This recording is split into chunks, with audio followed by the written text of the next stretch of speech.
Imagine typing one sentence and getting a stunning digital painting, a full original song, a working piece of code, or even short video clips, all in seconds. Now that's not science fiction anymore.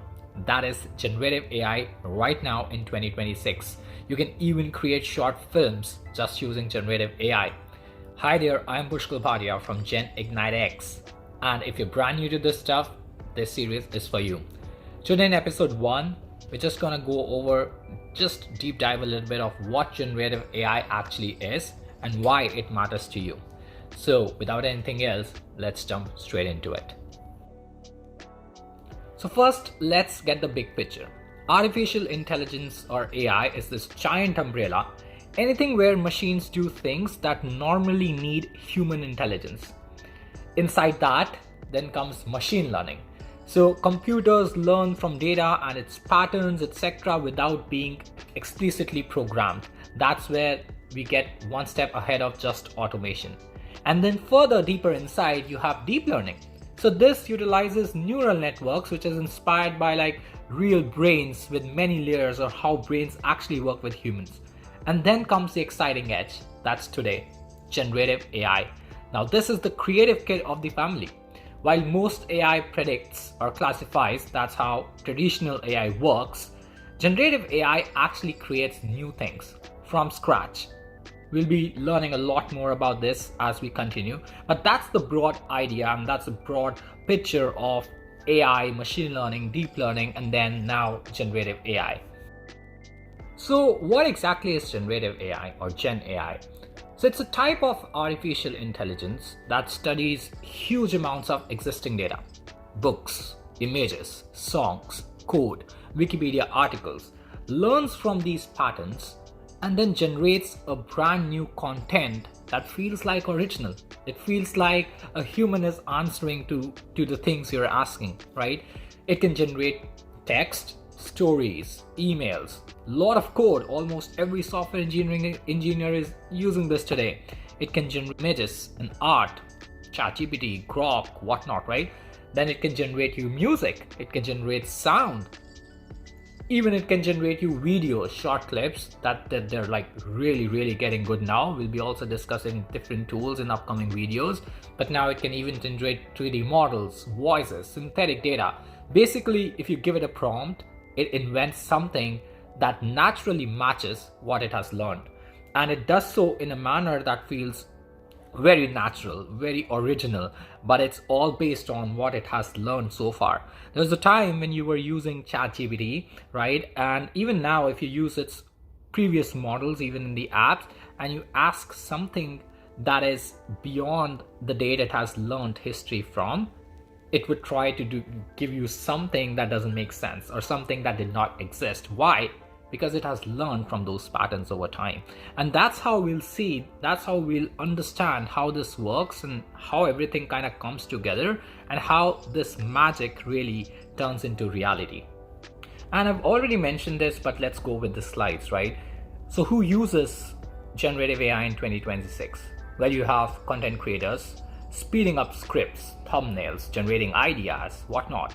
You have developers like me, like you, like so many else, who write code 5 into 10 times faster using tools like GitHub Copilot, Cloud Opus models, so many more of them. You have marketers making personalized emails and ads like in seconds. Your students and teachers, they get custom explanations or study plans. There's so many research papers, and for people like us, we cannot like go through and read everything. Put it up in ChatGPT, it explains you the whole thing.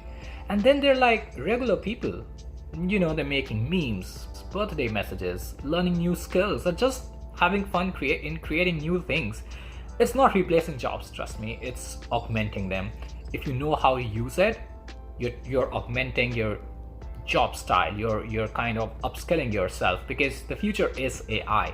There are a lot of things and a lot of talks among, where people are saying that AI will just replace software jobs, replace most of the other jobs. It's not really that, right? These are more of like opinions from people so that people actually upskill themselves and they start using these tools more often. And once you get there, you'll find it that it's so good, it's so easy, and it's just so helpful.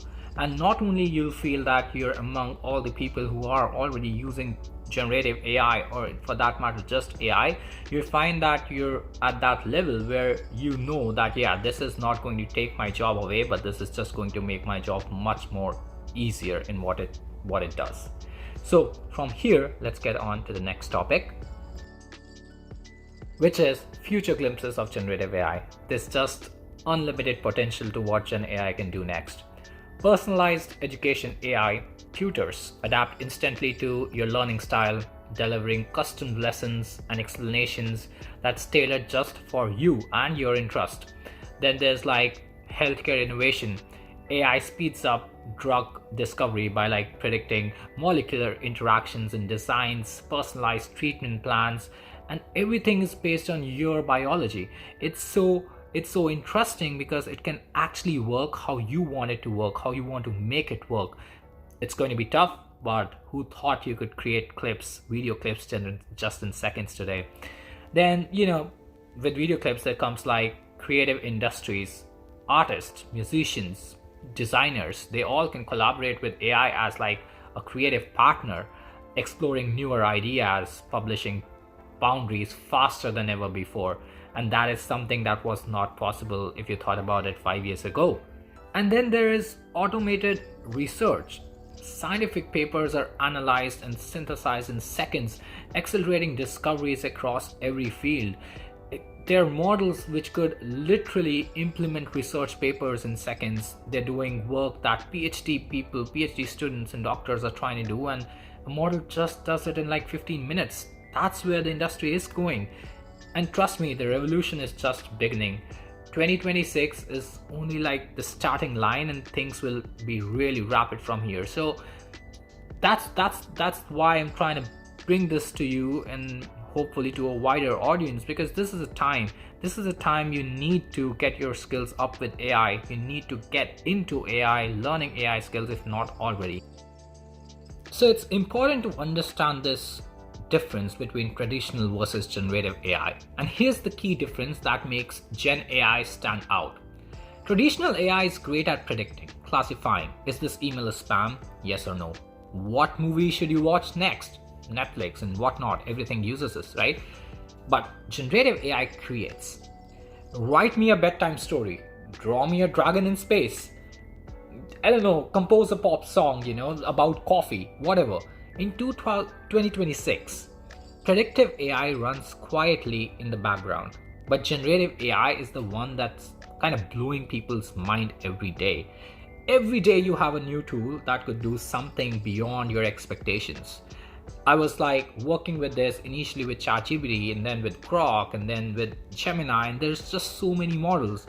I'm a data scientist. In today's world, I'm using tools in my regular everyday day-to-day work, and it just blows my mind away. The tools that are coming up with cloud models, so much more. And don't worry, we will be talking about each and everything little by little, slowly, so that you kind of understand everything that's happening in between, everything that's happening in the inputs, everything's that helping it generate those outputs, and again how all of these dots are connected to bring you something magical.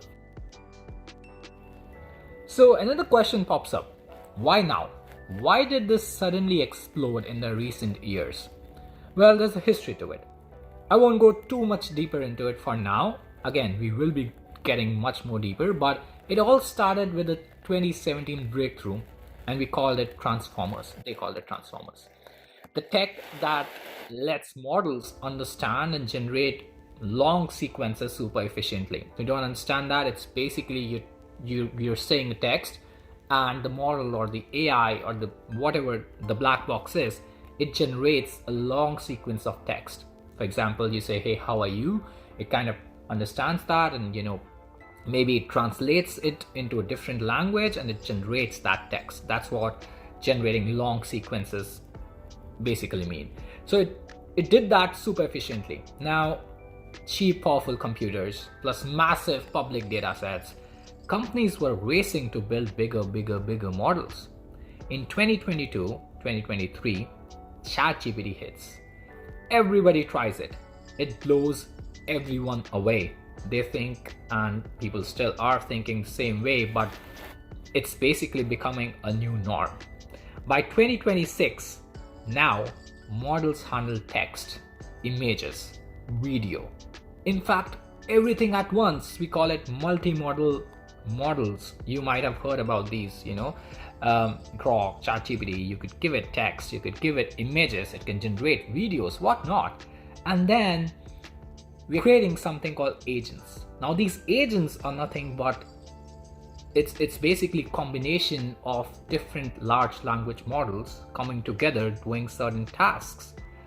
And it could be any task, it could be video generation, anything else. It's getting scarily good. It's moving fast, it's rapid, and it's just getting started. Because every other day there's another company who gets up and comes up with a model, and they say, hey, we're beating all of the other existing large language models. There are constant updates, rapid updates to existing models, and people are basically using them every day for their day-to-day lives, searching something over the internet, creating tasks that run every day, generating better code, correcting the code, so much more. And it's so good because it's not just helpful, but it's helping you do things much faster.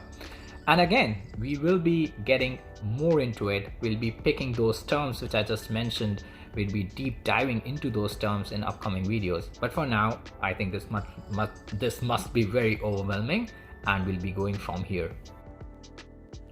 And then the question comes, how do you get started with Gen AI? Well, there's a systematic way, but it's not too tough, to be honest. It's really just upskilling yourself with what's available. Pick your tool. Start with one that matches your interest. There's so many of them, I cannot even count, but let's just go through very few of them which are like really all over the world. ChatGPT for text generation, conversations, writing ideas, writing stories, anything you want. There's Midjourney or DALL-E. Those create stunning images. You can also use Grok for like your imagination going wild. There's Suno for creating original music tracks. There's also Runway ML for like video clips, motion, and whatnot. So my point is, start simple, begin with like basic prompts and just see what happens. Experiment freely, no pressure. There's literally no pressure. Just use what's available. Type something like, hey, write me a story about like a robot chef, or generate like an image of cyberpunk city in a sunset, and just tweak it from there. Just see what happens, how things are being created. Sometimes it would just create nonsense, sometimes it would create something that's stunning and it would blow your mind, right? And then next step is to actually learn the lingo. There are key terms that are like simpler than they sound. Prompt, your instruction or description to the AI, how you're writing things. A lot goes into that. There's something called prompt engineering, which we'll again go into like deeper and deeper in future videos. Then you have temperature. That's something controls your creativity. Low is equal to like more predictable, high meaning go wild in imagination. Models kind of create something that you've not really asked for. That's also called hallucination, things like that. Then there are iterations, refining outputs by like asking and giving your feedback, whatnot. Just practice daily, use it for your task, brainstorm ideas, plan projects, just make fun games. The more you use it, the better your result would be, and more confident you'd be to actually using different models and whatnot. Lastly, join communities. Connect with others on forums, Discord servers, Reddit. There's like Generative AI Reddit section, whatnot. Twitter or X Spaces, share tips, see showcases, get inspired, inspire other people, go through a lot of articles, go through simple research papers, go through things that are coming out each and every day, where mostly like bigger tech giants, Google, Microsoft, each and every day are bringing out new research papers. You don't have to go and read the research papers, trust me, but just ask ChatGPT, hey, what's new? Just ask other models, hey, what's new in industry, what's new AI model that has come up.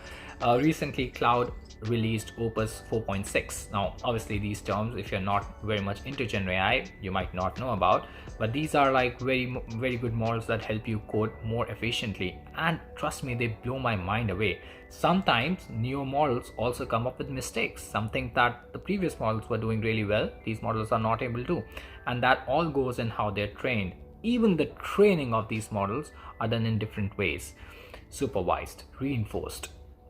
There's so much more to learn, and obviously all of these things coming to you might feel very overwhelming, but trust me, once you get into that mode, once you're in that zone of learning new things in Gen AI, there's no full stop. You just keep going, and you'll find it interesting day by day, because with the things that are coming up, it's just getting interesting day by day. So here's the takeaway: you don't need to be a tech expert to start using Gen AI. Anyone can jump straight into it right now. Second, it's not about replacing humans or taking away your jobs. It's really about amplifying what you're already capable of doing, making us do things faster, more creative, and much more productive on that sense. Every single day in 2026, people are creating things they never could have done before: stories, designs, music, code, writing services, agents, ideas, everything thanks to this technology. So it's about being more efficient and not being scared of things that are evolving at a rapid rate. The future isn't about AI versus humans, it's about humans with AI creating incredible things that we never would have imagined were possible. So what will you create first? Take the first step today. The tools are ready whenever you are. And that, my friends, is Generative AI 101, the big picture wrapped up. In next episode, we'll be diving deep into large language models, the actual powerhouse behind ChatGPT, Grok, Cloud, Gemini, and every other super smart chatbot that wants to talk to you. We'll explain why we feel almost human, how they really work under the hood, and why the next world prediction trick creates such convincing intelligence. If this is your first video, and if this is your first video and it helped even little, smash that like button. It really helps the channel grow. Subscribe and hit the bell so you don't miss the episode 2 dropping soon. Maybe drop a quick comment below what you want to create first with Gen AI: art, music, code, video, stories.